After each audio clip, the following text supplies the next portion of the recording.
Greetings all. Welcome to On West Gray, the official podcast of the City of Norman. I am Bryce Holland, multimedia specialist for the City of Norman and the new host of On West Gray. It is a pleasure to be here with you all. So it is the start of a new era here at the podcast. For the past 3 years, each month you've gotten to hear the City of Norman's amazing communications director, Tiffany Verska, bring you interviews and news about all things local government in our fair city.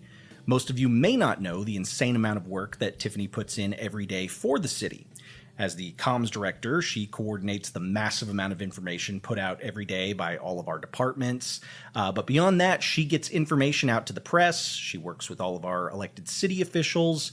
She is constantly coordinating messages with outside organizations and doing social media and interviews. And I could go on, but suffice to say that she does a lot. On top of all that, every month she has found time to organize and direct this very podcast. Well, with everything Tiffany has going on, we decided that it was time for a bit of a refresh, and so Tiffany has decided to step back, though I'm sure we might be able to get her to come back on as a guest sometime. And I've decided to step out from behind the recorder and take over steering this ship. We're going to be trying some new things over the coming months on the podcast, bringing on some different kinds of guests and experimenting with our format. And joining me going forward for the foreseeable future will be my new co-producer, Maria Nairn. Maria has been working for the communications department for about 2 months now, and she'll now be filling my old slot, helping to make sure this show sounds as good as it can. With this new change to the show, we're eager to hear from you, our listeners. Please leave us a rating and review wherever you listen to the show on Spotify, Apple Podcast, or whatever your podcatcher of choice is. Or you can always shoot us an email to publicaffairs@normanok.gov. Let us know what you think about the show, maybe subjects or people you might like to hear about, any questions or commentary you might have. On this month's episode, we are happy to welcome our guest, Leslie Nottingham. Leslie is the executive director of the Norman Arts Council. The Norman Arts Council was founded in 1976 as a means to enrich the Norman community by stimulating artistic, cultural, and economic growth through the support and promotion of the arts in our city. Leslie is the latest person to be at the helm of the Norman Arts Council, and we wanted to have her on this month to talk about everything the NAC does and how they work with the city of Norman to promote and elevate our community. So, Leslie, welcome to the show. Hi, how are you doing today? I'm doing very, very well. This is it's kind of weird. I have guest hosted one episode of the podcast, but this is my first time taking over in a full capacity. So, this is kind of a new thing for both of us, I think. Yeah, I've only, I think, done one other podcast in my career so far. So this is great. We are very, very glad to have you on here. So let's kind of dive right in. You are now the executive director of the Norman Arts Council, but tell us a little bit about yourself. What were you doing before you kind of took the helm of that organization? I have a very long wandering career. I'm originally from Kansas City, so Midwest girl at heart. And then I got my undergraduate in theater from California Institute of the Arts, which is out in Los Angeles. Cal Arts, yes. I grew up in California, and so not terribly far actually from the Cal Arts campus. Okay, so are you a Valencia kid? No, I'm Orange County actually. Okay, but we would kind of go up there and everything, and so. Yep. So I was a theater major, specifically a stage manager, and my parents used to refer to it as being the designated adult. And I got tired of being the designated adult. So after I graduated, I worked a little in the industry out there before I got my master's from the Smithsonian in history of decorative art. And I wrote my thesis on shoes.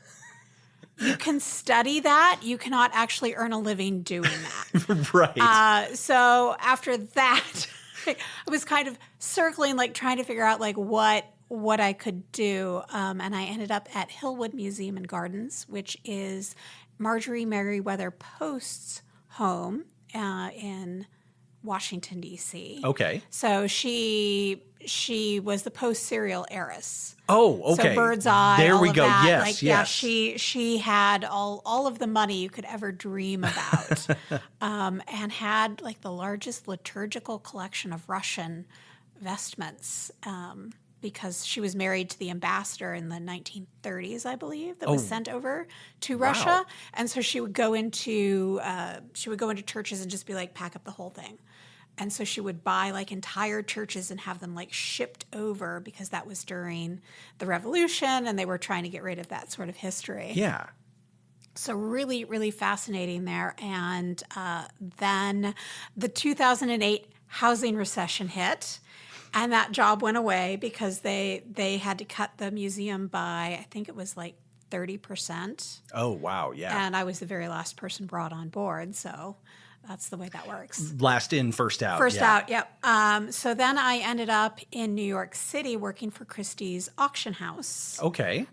And I started off in the coat check, because that's what you do when you have a master's, is you start off in the coat check.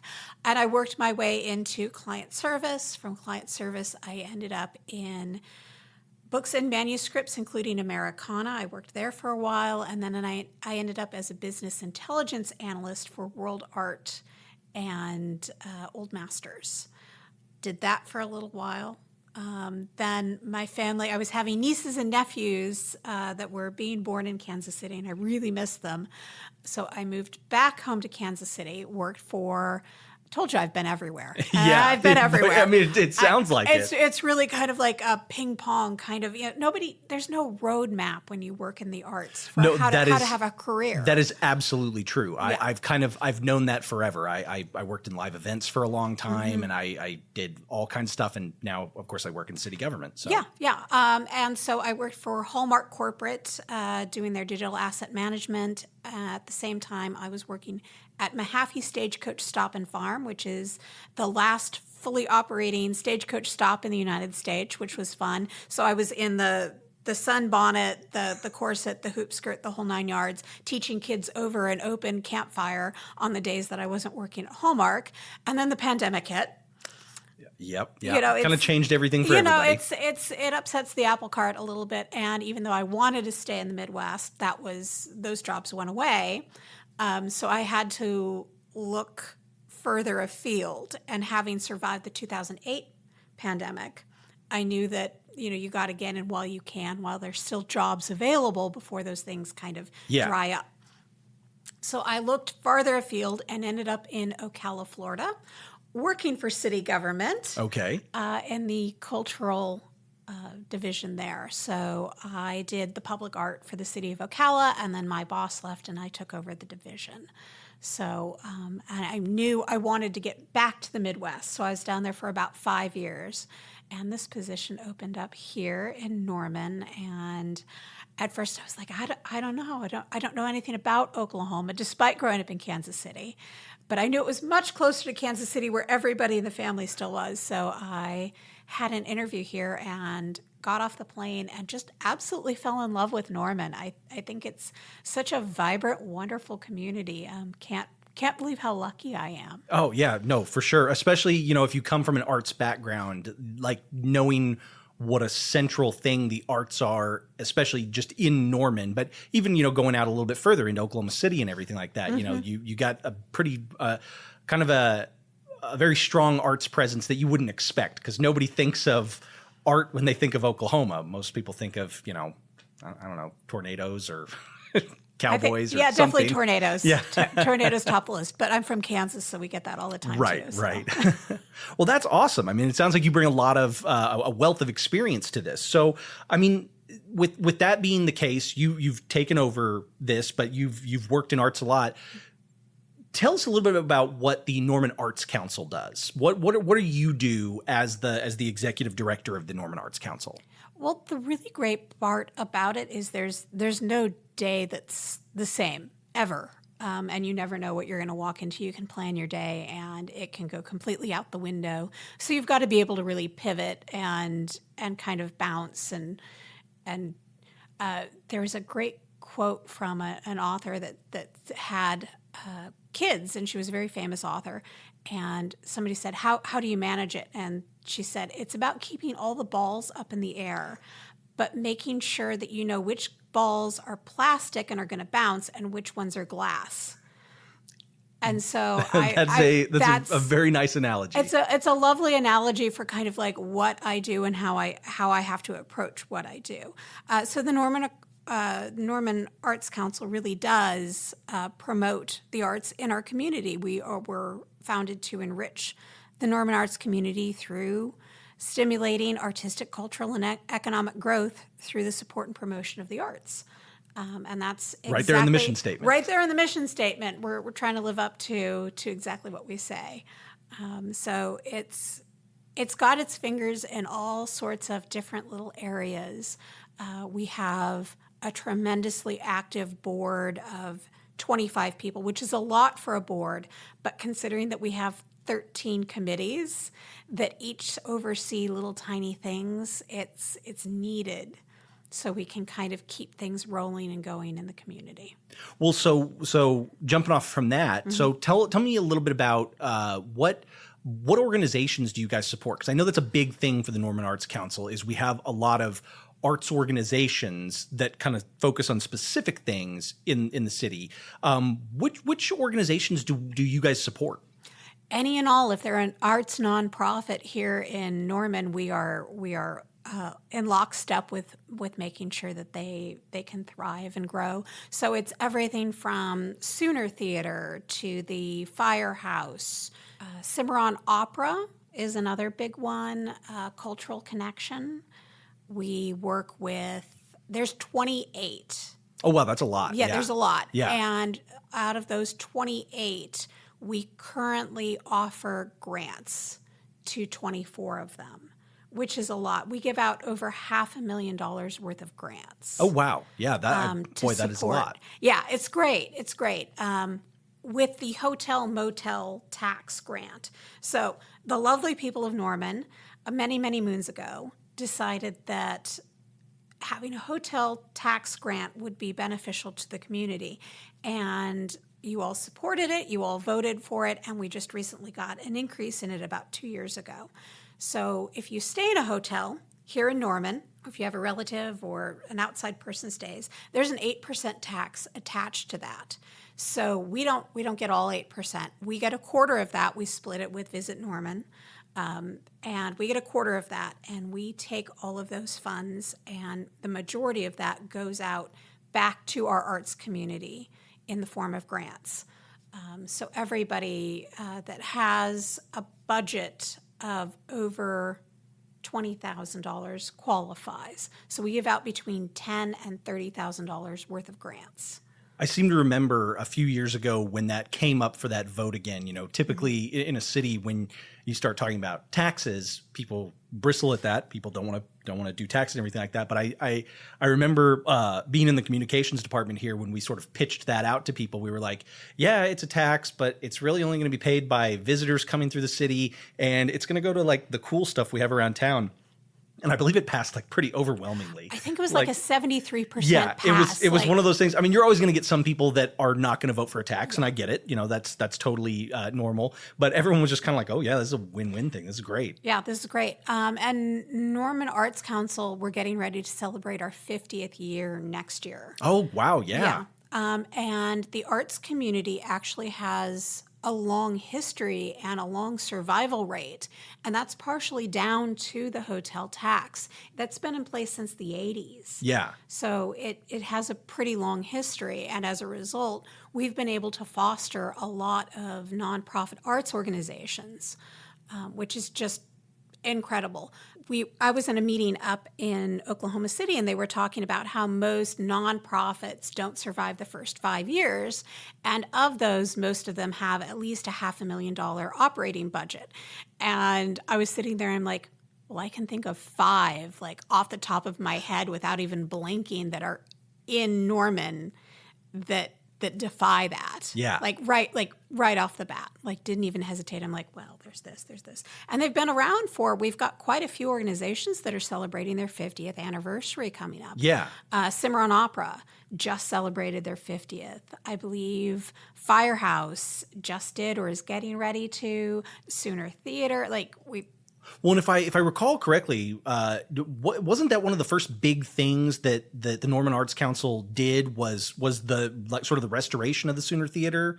Like I believe that was one of their big initial kind of like organizing things when the Arts Council first came around. I'm not sure on that one. No, it's true. I was, to be honest, I was kind of looking through the website a little bit, and I seem to see that on the website that was one of their first big things. And I know that the Sooner Theater is technically owned by the city. Yes, but is kind of its own organization and gets its support and everything from the Arts Council. Yeah, absolutely.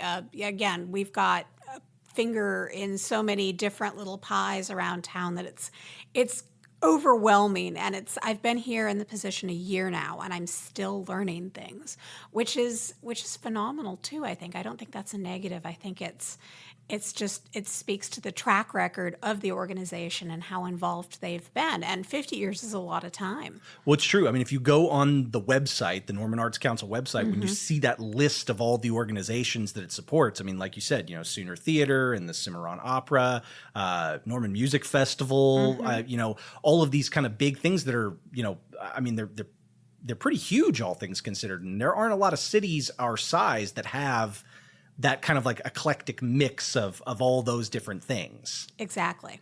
That's really interesting. So Norman is a city known for its public art. That's one big thing that I think draws a lot of visitors in and everything like that. I mean, everywhere you go, whether you talk about the wheat stalks at the roundabout over on Main Street, or basically everything that is in front of a lot of our city buildings and everything like that, in front of the YFAC and in front of the Westwood, these big kind of public art pieces. How is Norman Arts Council sort of involved in those big public art pieces that we have? So that is a result of the Percent for Arts, and there were 10 projects that Norman Forward established, and with each of those projects there was a Percent for Art set aside to do a large-scale public art piece. And we were lucky enough to partner with the city in getting to assist with the creation and establishment of those art pieces. So everything from Unbound to Splash to Elevate the Game, those are the names of some of the pieces.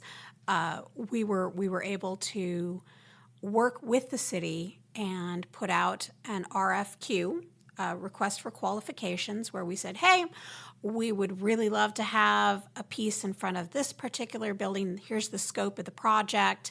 And then we had artists who submitted their portfolios.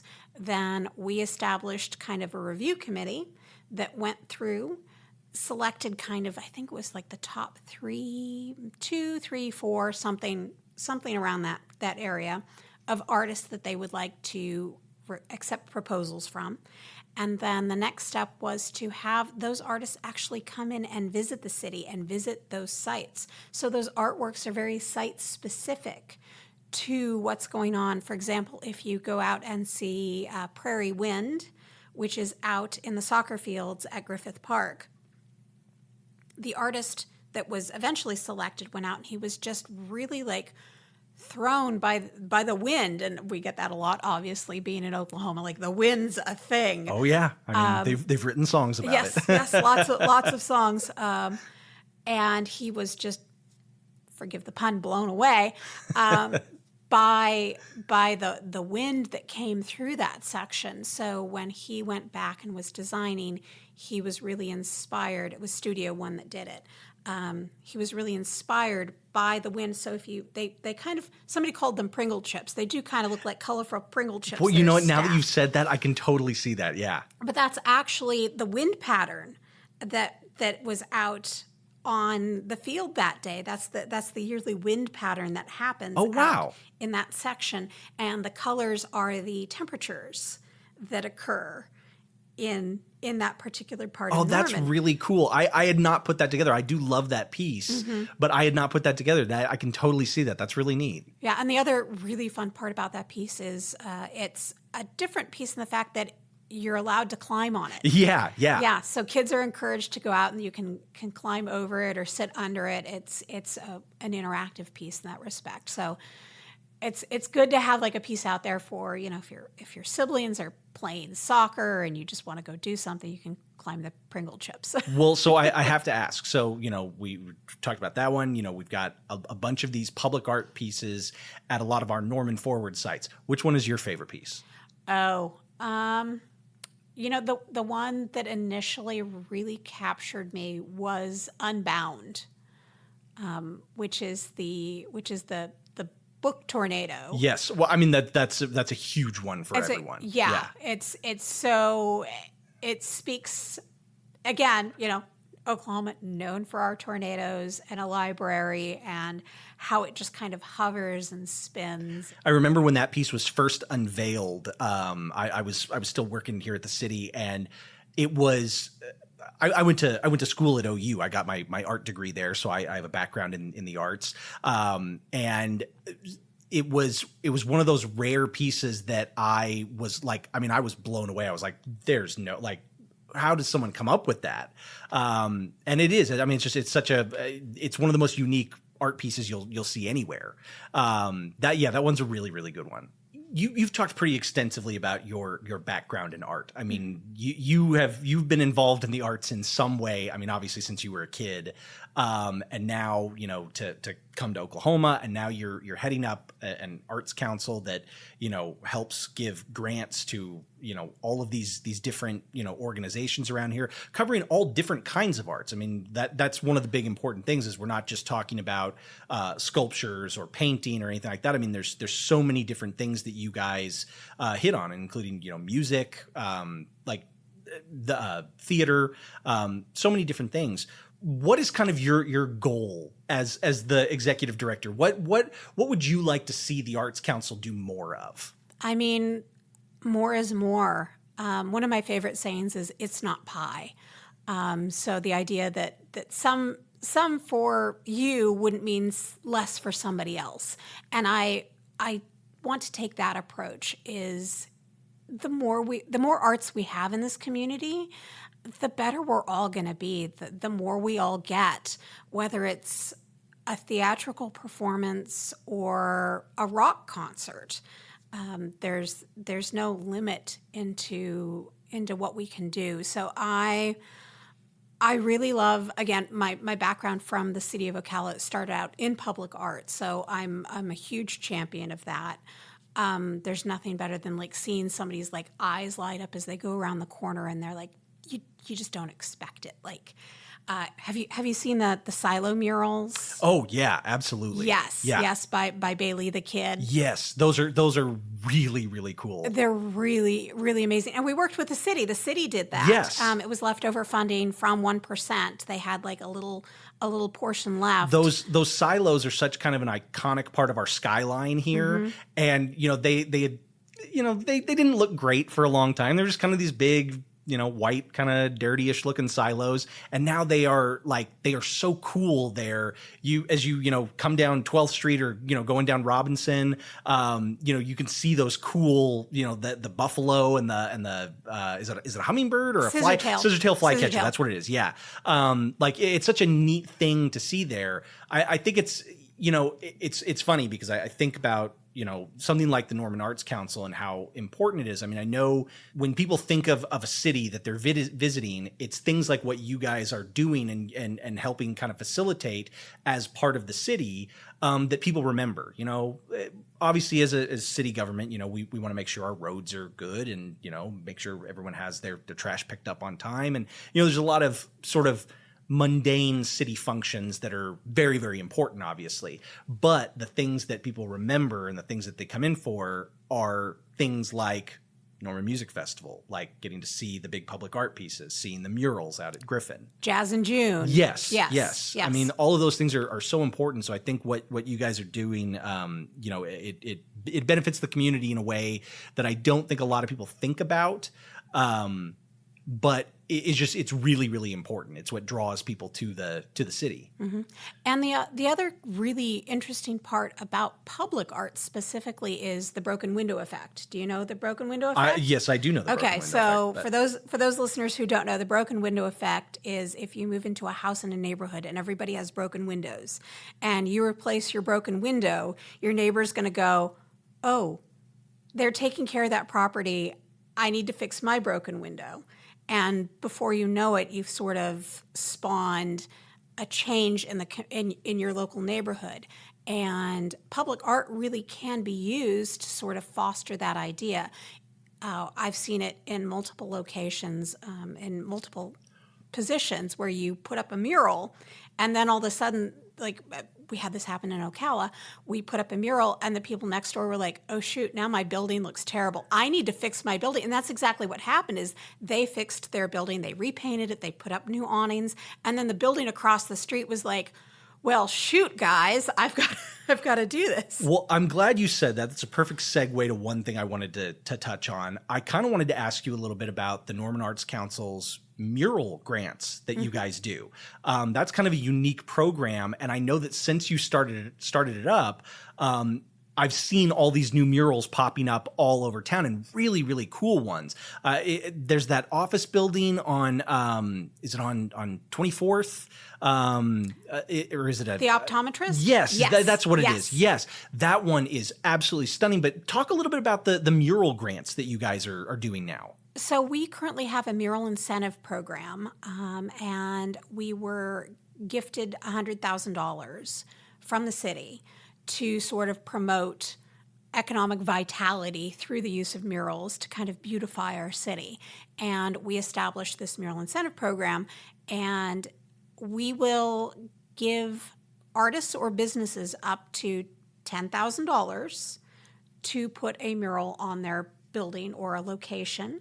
And if you're a nonprofit, we will flat out just give you up to $10,000. Now, it's not we just write you a check. There's a whole process involved. But we have done 7 murals so far with that program, and they range from small pieces that are 10 by 10. I think our largest one that we just had the celebration for was the Wells Christmas Tree Farm location. Yeah. That one was actually on the front page of the transcript. Yes, I just saw that out there. Those are some really gorgeous, cool ones. Yeah. Gorgeous. The buffalo with the storm rolling in and the vibrant colors. And well, there's been some really cool ones that have been put in. I think that's such a great program because it makes our city look cool, having just driving by and you see these buildings that have these really amazing pieces on them. But yeah, that one at the optometrist's office, that's the one that I remember when I first saw that I was like, oh wow, that's I'd love to be an optometrist and have a building that looks that cool. That's kind of awesome. Yeah, and that's done by Carlos Barboza, who actually also did the Wells Christmas Tree one. Okay, too. Yeah. So same artist, you can kind of see that vibrancy in the color, even though the subject matter is very different. Yeah. No, that's great. Well, so let's talk a little bit about what the future kind of holds. Is there anything coming up through the Norman Arts Council? Any big programs or new organizations that you guys might be working with that you can talk about and kind of share that might be coming to the city? Always. Okay. Always. One of our biggest sort of chunks that we're looking at right now is the potential for an art center in our community. So we are looking at what sort of space that would look like, where it might be. We're working with different community members on, do you need a music hall? Do you need a stage? Do you need office space? Because a lot of our littler organizations, they're kind of run out of people's living rooms. Yeah. Or home offices. And I know that we've got quite a few choirs in town trying to find a rehearsal space or even a performance space. We have them, but they book up very quick. Yeah. And so balancing those needs, that's kind of my big focus right now is we're working with a wonderful consultancy firm called AMS. They've been fantastic. They've been kind of holding our hands as we're gathering data and having interviews and trying to determine what can our community support, what would work best for us. So we're aiming at, you got this target, and we're talking like 10 years down the line. So I'm kind of like focused on how can we ensure that everybody that has smaller organizations and a few of our larger ones that just have kind of filled out their buildings right now have access again to more. Yeah, no, more. That's a really cool idea to have, kind of a multi-purpose kind of art space. That would be really, really neat. Yeah. Other programs that we've been working on, we have a student scholarship program for arts education. So if you've got a kid K through 12, I don't know if you know this, arts education in Oklahoma schools don't start until middle school. We have up to $500 that we give out to kids for arts classes. It can be a tap dance lesson. It can be, let's say, they want to learn to play the guitar, or a singing lesson, or a watercolor class. It's based on need, obviously, but we want to try to support those young budding artists. Oh, that's fantastic. Yeah, and we actually had a record number this year of applicants, and we were only able to fund half of them. Oh, wow. Yeah, so it was really, really hard on those. So what you're saying is we need more people to stay at our hotels and motels to bring in some more money. or donate to the Arts Council, support our kids. And the other great part, like, not only are you giving kids an art class, an experience, a life skill, but you're also recycling that money in our community for another round, because kids aren't going to go on Amazon and order a ballet lesson. They're going to go to a local ballet studio and take that class there. So economically speaking, it really works out well, because once again, we're keeping those funds local for another round. That's awesome. That's fantastic. Well, Leslie, I'm so glad that you came out here today to be on the show with us. Is there anything else you'd want to share about the Norman Arts Council? Yeah, we are an economic driver. The arts are an economic driver here in Norman. We help contribute up to $36 million to our local economy, and that's 600 local full-time jobs. And we give back through taxes, so we're not just spending money on art willy-nilly. We're helping fill those potholes. It's $6 million to taxes that we help generate. So it's a huge component of our vibrant economic cauldron that we all work in, which is also great. So we're hoping to have people thrive and enjoy and grow, but also give back and promote economic growth. Well, like I say, thank you for having us today. This has been a wonderful talk. Great. Thank you so much. It's been absolutely delightful. Questions or commentary about On West Gray can be sent to publicaffairs@normanok.gov. On West Gray is produced and edited by Bryce Holland, that's me, and Maria Nairn of the City of Norman's Communications Department.